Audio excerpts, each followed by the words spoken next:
ইরি মৌসুম এখনও ঠিকঠাক শুরু হয়নি। এরই মধ্যে বাড়তি দামে কিনতে হচ্ছে সার।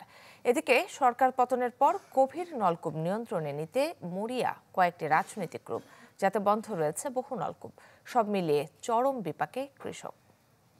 আর কাবেল বাংলাদেশের একমাত্র ইউএল এবং ভিডি সার্টিফাইড কেবল, যা এ গ্রেড LME রেজিস্ট্রেশন।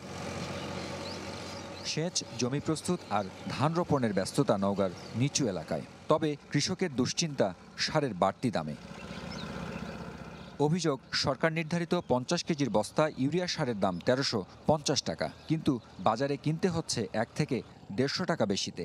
একইভাবে প্রতি বস্তা ডিএপি, টিএসপি ও এমওপি সারে বাড়তি লাগছে 200 টাকা পর্যন্ত।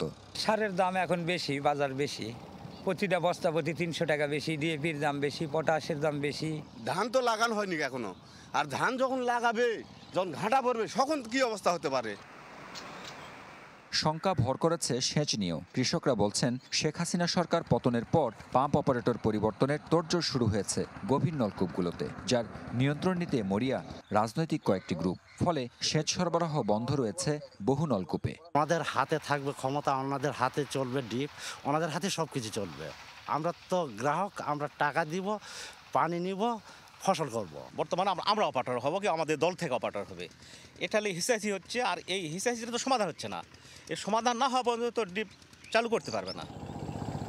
কৃষি বিভাগের দাবি, সারের মজুত ও সরবরাহে কোনো সমস্যা নেই। সরকারি দাম নিশ্চিতে মাঠে আছে প্রশাসন। আর বিএমডিএ বলছে, যে কোনো মূল্যে সচল রাখা হবে গভীর নলকূপগুলো।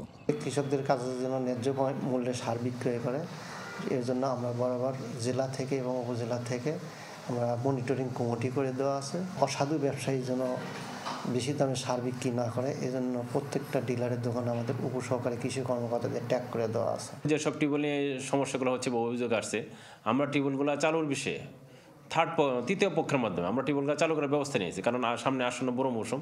এক কথা, টিউবওয়েল আমরা কখনোই বন্ধ রাখবো না। চলতি বড় মৌসুমে প্রায় 2 লাখ হেক্টর জমির জন্য গভীর নলকূপ রয়েছে 4100টি। হারুন রশিদ চৌধুরী, চ্যানেল 24, নওগাঁ।